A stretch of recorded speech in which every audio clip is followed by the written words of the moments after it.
ভেনেজুয়েলায় জোড়া ভূমিকম্পে নিহত বেড়ে 235, আহত 4 সহস্রাধিক। 50 ঘন্টা পরও ধ্বংসস্তূপে আটকা হাজারো মানুষ, চলছে উদ্ধার অভিযান। গাজার 22 লাখ ফিলিস্তিনিকে মাতৃভূমি থেকে বিতাড়নের নতুন ষড়যন্ত্র ইসরায়েলের। নেতানিয়াহুর দুর্নীতির মামলায় সাক্ষ্য গ্রহণ শেষ। দীর্ঘ 22 মাস পর বাংলাদেশিদের ট্যুরিস্ট ভিসা চালুর ঘোষণায় কলকাতার নিউ মার্কেটে খুশির হাওয়া। পর্যটক বরণে ব্যবসায়ীদের নানা প্রস্তুতি।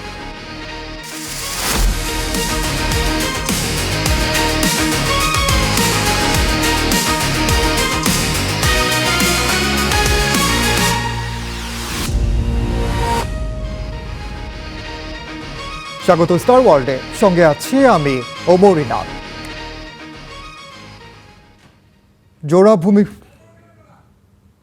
জোড়া ভূমিকম্পে মৃত্যু পরিণত হওয়া ভেনেজুয়েলায় প্রাণহানি বাড়ছে। এখন পর্যন্ত 235 জনের মৃত্যু নিশ্চিত করেছে সরকার। রাজধানী কারাকাস ও উত্তরাঞ্চলের ধ্বংসস্তূপে চাপা পড়ে আছে বহু মানুষ। বিধ্বস্ত ভবনগুলোর নিচে আটকে থাকা জীবিতদের উদ্ধারে সর্বোচ্চ চেষ্টা করে যাচ্ছে সরকার। ভেনেজুয়েলার ইতিহাসে অন্যতম ভয়াবহ ভূমিকম্পে পুরো কারাকাস অঞ্চলে এখন শুধুই স্বজন হারানোর আর্তনাদ। 7.2 মাত্রার প্রথম ধাক্কা সামলে ওঠার আগেই ফের আধা মিনিটের ব্যবধানে আরও শক্তিশালী 7.5 মাত্রার কম্পনে মুহূর্তেই ধুলোয় মিশে যায় শত শত বহুতল ভবন। সন্ধ্যা 6টার দিকে আমি খুব বিকট শব্দ শুনতে পাই। হঠাৎ সবকিছু এক পাশ থেকে অন্য পাশে দুলতে শুরু করে। এটি অত্যন্ত তীব্র এক ঝাঁকুনি ছিল। আমরা এর আগে কখনো এমন পরিস্থিতির মুখোমুখি হইনি। হতাহতের সংখ্যা বেড়ে চলেছে ক্রমেই। নিখোঁজ রয়েছেন অনেকেই। প্রাণে বাঁচতে কারাকাসের বাসিন্দা ও প্রতিবেশীরা ঘর ছেড়ে ঠাঁই নিয়েছেন খোলা আকাশের নিচে, পার্ক ও রাস্তায়। আন্তর্জাতিক দাতব্য সংস্থা অক্সফাম সতর্ক করে জানিয়েছে, এই ব্যাপক ধ্বংসযজ্ঞ ভেনেজুয়েলার চলমান অর্থনৈতিক ও মানবিক সংকটকে আরও কয়েক গুণ বাড়িয়ে দিতে পারে। এদিকে মার্কিন প্রশাসন ভেনেজুয়েলায় উদ্ধার কাজের জন্য বিশেষ দল ও সামরিক সরঞ্জাম পাঠিয়েছে। একই সাথে ক্ষতিগ্রস্তদের সহায়তায় $20 কোটি বেশি আর্থিক সাহায্য তহবিল ঘোষণা করেছে ওয়াশিংটন। যুক্তরাষ্ট্র ভেনেজুয়েলাকে সাহায্য করতে প্রস্তুত। আমি আমাদের সরকারের সব সংস্থাকে দ্রুত পদক্ষেপ নিতে নির্দেশ দিয়েছি। আমরা আমাদের বন্ধুদের পাশে থাকব।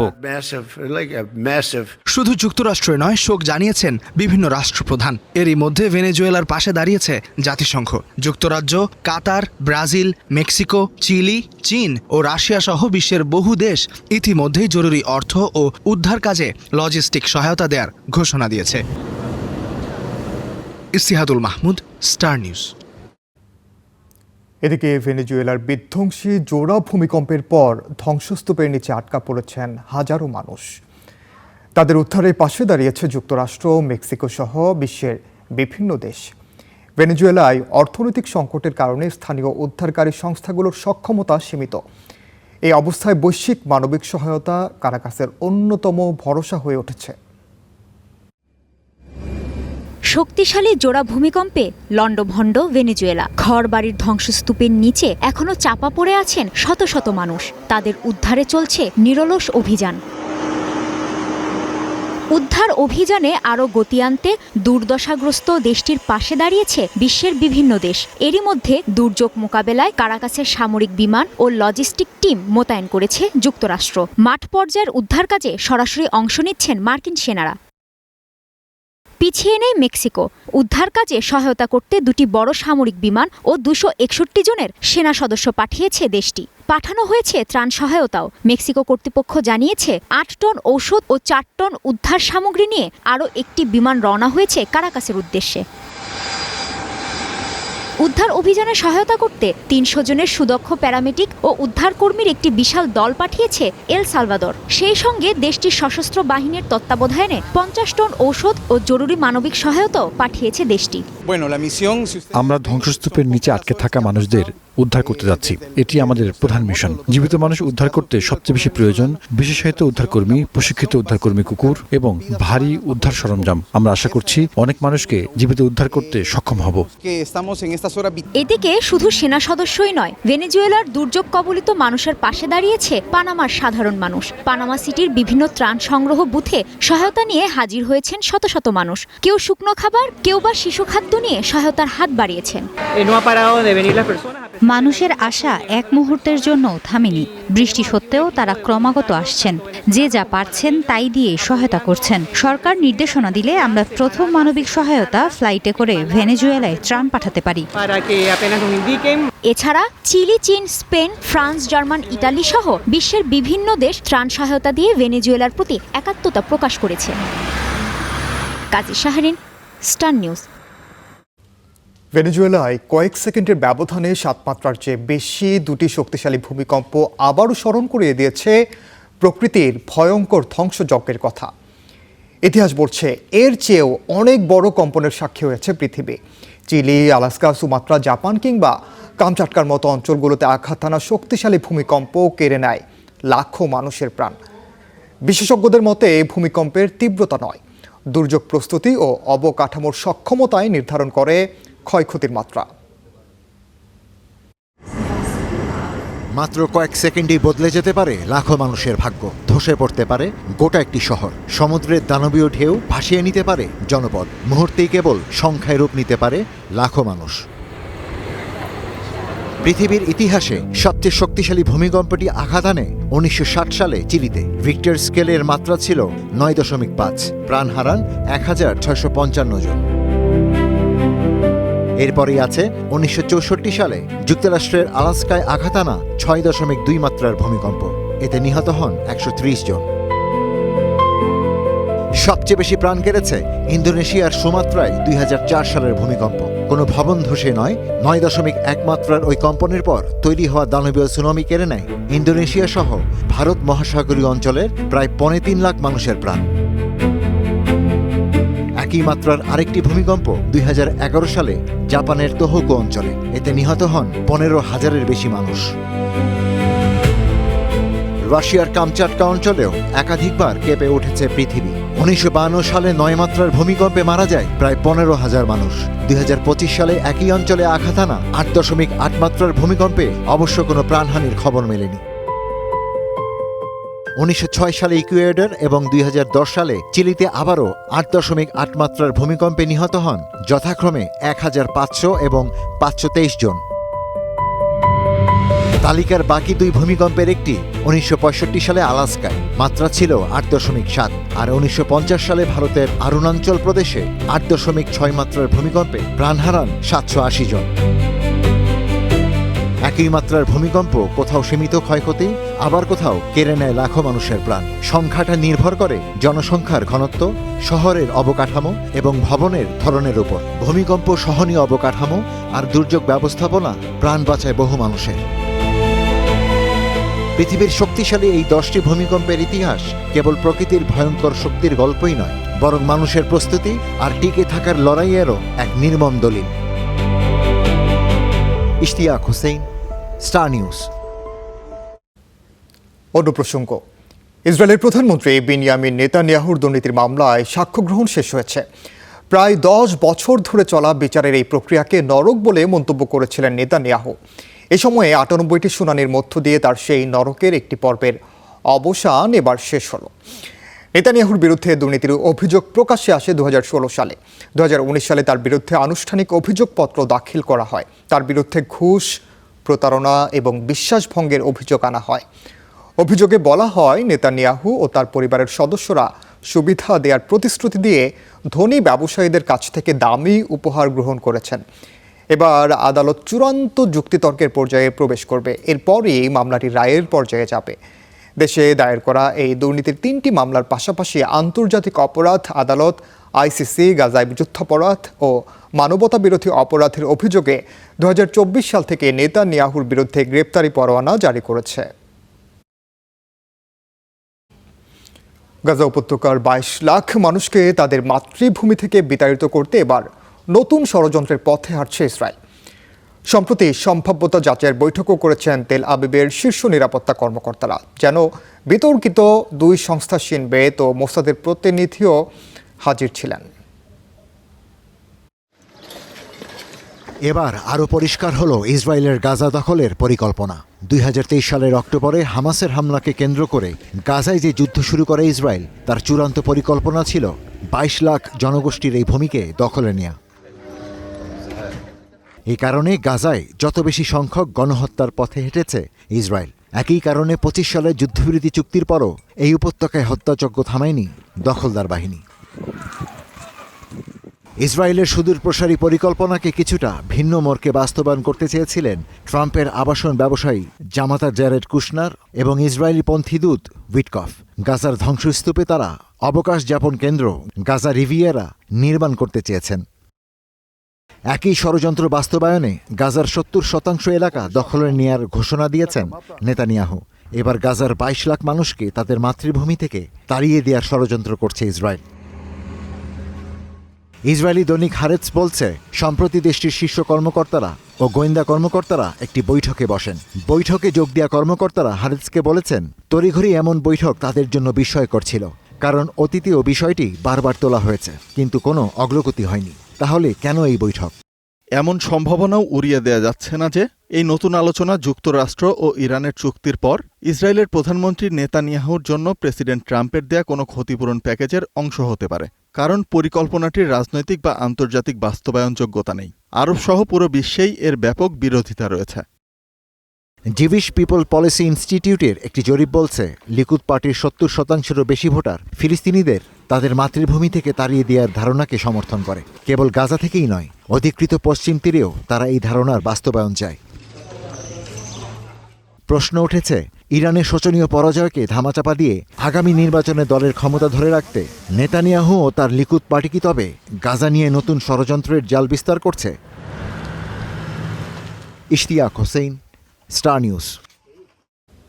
তুরস্ককে F-35 যুদ্ধবিমান এবং তাদের দেশীয় যুদ্ধবিমানের জন্য প্রয়োজনীয় ইঞ্জিন দিয়ে সহায়তা করার ঘোষণা দিয়েছেন মার্কিন প্রেসিডেন্ট ডোনাল্ড ট্রাম্প। 2019 সালে রাশিয়ার আকাশ প্রতিরক্ষা ব্যবস্থা S-400 কেনার কারণে তুরস্কের কাছে F-35 বিক্রি না করার যে সিদ্ধান্ত নিয়েছিল যুক্তরাষ্ট্র, ট্রাম্পের এই ঘোষণা তা থেকে সরে আসার ইঙ্গিত, যদিও মার্কিন কংগ্রেসের কিছু সদস্য এর বিরোধিতা করছেন। আসছে মাসে তুরস্কে হতে যাওয়া ন্যাটো সম্মেলনের আগে এটিকে আঙ্কারার জন্য একটি গুরুত্বপূর্ণ ইঙ্গিত হিসেবেই দেখা হচ্ছে। And Turkey is definitely one of them. About this meeting in Ankara, what do you think? Well, except for the fact that it was being held in Turkey by দীর্ঘ 22 মাস পর বাংলাদেশিদের জন্য ভারতের ট্যুরিস্ট ভিসা চালুর ঘোষণায় খুশির হাওয়া বইছে মিনি বাংলাদেশ খ্যাত কলকাতার নিউ মার্কেটে। পর্যটক বরণে প্রস্তুতি নিতে শুরু করেছেন স্থানীয় ব্যবসায়ীরা। আবারও জমজমাট হয়ে উঠবে নিউ মার্কেট, এমনটাই প্রত্যাশা হোটেল ও পরিবহন মালিকদের। 24-এর ছাত্র অভ্যুত্থানের পর ভিসা বন্ধের জেরে গেল 22 মাসের বাংলাদেশি পর্যটকের অভাবে কলকাতার নিউ মার্কেটে বন্ধ হয়েছে একের পর এক মানি এক্সচেঞ্জ কাউন্টার, হোটেল, রেস্তোরাঁ থেকে যাত্রীবাহী বাস পরিষেবা। তবে মেডিকেল ভিসা চালু হওয়ার পর পরিস্থিতি বিগত কয়েক মাসে কিছুটা বদলায়। এবার ট্যুরিস্ট ভিসা চালুর ঘোষণায় আবারও আশায় বুক বাঁধছেন ব্যবসায়ীরা। দুই দেশ মিলাজিলে চললে সেটাই বেস্ট। দুই দেশেরই স্বার্থ দুই দেশের সঙ্গে জড়িত, অতএব অ্যালায়েন্স হলেই ভালো। স্থানীয় হোটেল মালিকরাও স্বীকার করলেন, বাংলাদেশি পর্যটকের অভাব হাড়ে হাড়ে টের পেয়েছেন তারা। যে রেন্ট পাচ্ছিলাম তার হাফের থেকে কম পাচ্ছিলাম। ধরুন একটা সাপোজ 1000 টাকার রুম ভাড়া, সেটা 300-400 টাকায় দিতে বাধ্য হচ্ছিলাম। নতুন করে ট্যুরিস্ট ভিসা চালুর ঘোষণায় পরিবহন মালিকদের আশা আবারও আগের অবস্থায় ফিরবে তাদের ব্যবসা। 28 তারিখ থেকে আগের মতন ট্যুরিস্ট ভিসা চালু হবে। ট্যুরিস্ট ভিসা চালু হয়ে গেলে আবার আগের মতন ব্যবসা ঠিকঠাক হবে আশা করা যায়। এর আগে 2024-এর ছাত্র অভ্যুত্থানের জেরে বাংলাদেশের তৎকালীন প্রধানমন্ত্রী শেখ হাসিনা ভারতে পালিয়ে গেলে ঢাকার সঙ্গে নয়াদিল্লির সম্পর্কে ভাটা পড়ে।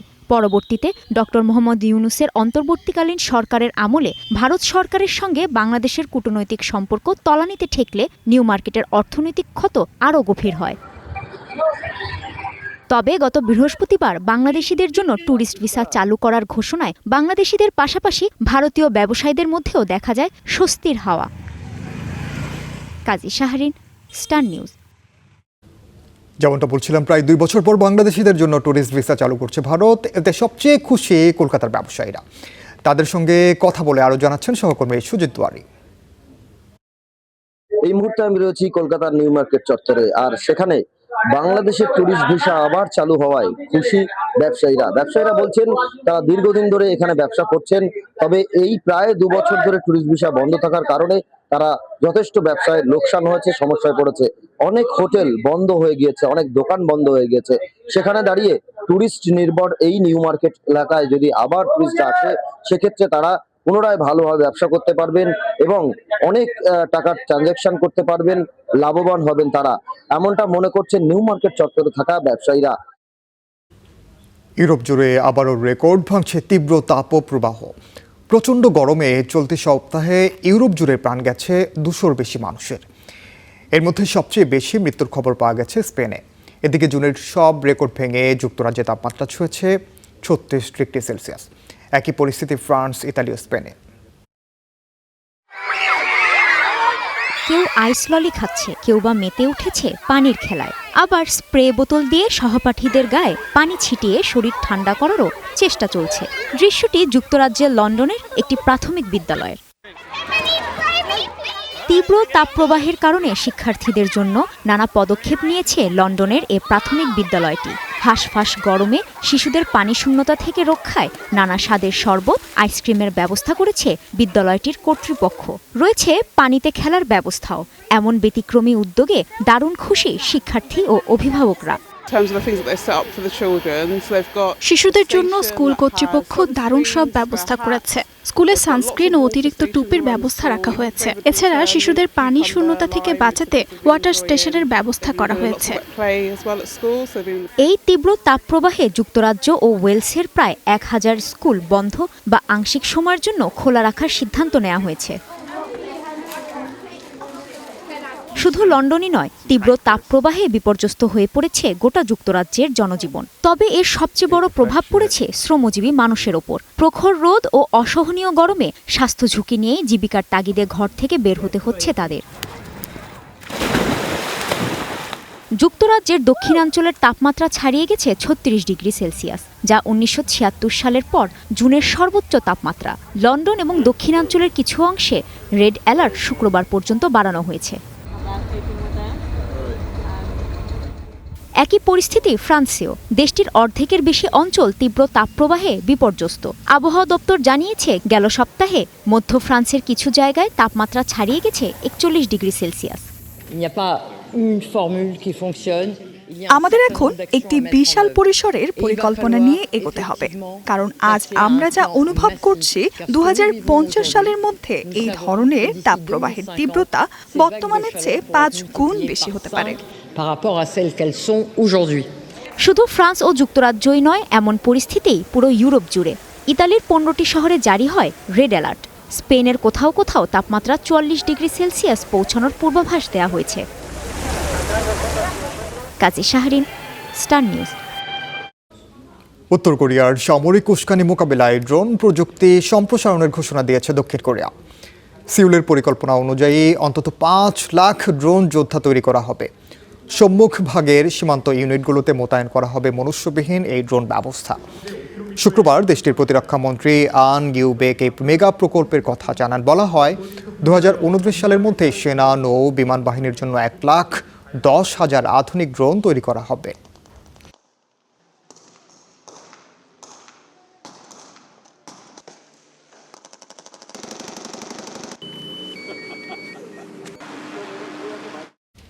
এদিকে দক্ষিণ কোরিয়া সীমান্তে সামরিক শক্তি জোরদার করতে বড় ধরনের অস্ত্র পরীক্ষা চালিয়েছে উত্তর কোরিয়া। 1950 সালের কোরীয় যুদ্ধের বার্ষিকীতে এ পরীক্ষা চালালো পিয়ংইয়ং। উত্তর কোরিয়ার রাষ্ট্রীয় সংবাদ মাধ্যম জানায়, দেশটির শীর্ষ নেতা কিম জং উন সশরীরে উপস্থিত থেকে এই পরীক্ষা পর্যবেক্ষণ করেন। উত্তর কোরিয়ার রাষ্ট্রীয় সংবাদ সংস্থা KCNA আরও জানিয়েছে, পরীক্ষার অংশ হিসেবে উন্নত সংস্করণের 240 মিলিমিটারের মাল্টিপল রকেট লঞ্চার সিস্টেম, কৌশলগত ব্যালিস্টিক ক্ষেপণাস্ত্র এবং 155 মিলিমিটারের সেলফ প্রোপেলড হাউইজার কামান ব্যবহার করা হয়েছে। কিম জং উন জানান, তাদের ক্ষেপণাস্ত্র কর্মসূচিকে আধুনিকায়ন এবং দক্ষিণ কোরিয়ার সাথে থাকা সীমান্তকে সুরক্ষিত করতে এই আধুনিক ও প্রচলিত অস্ত্রের ক্রমাগত আপগ্রেড করা হচ্ছে।